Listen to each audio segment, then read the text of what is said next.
Welcome to Kenton Teaches. Enjoy the video. You begin by aligning parts and protecting the watch.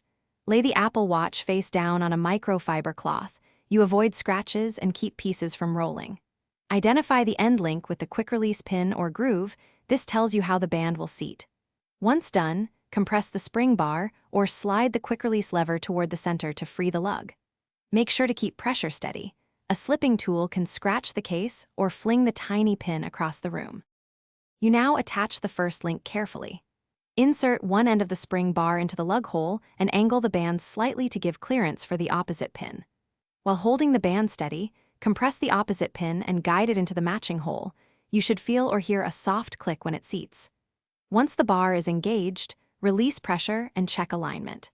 Make sure to give a firm but gentle tug to confirm the connection is secure before moving on to the next side. You finish by repeating the same method on the opposite side so the band sits flush and centered on the watch. Once attached, wear it briefly to assess fit. Remove links or add them back with a pin tool if it's too loose or tight. If the band won't seat, stop and inspect the spring bars and lug grooves for dirt, bent pins, or misalignment. A quick clean with alcohol and a soft brush often solves the issue. Replace any damaged pin before using the watch again.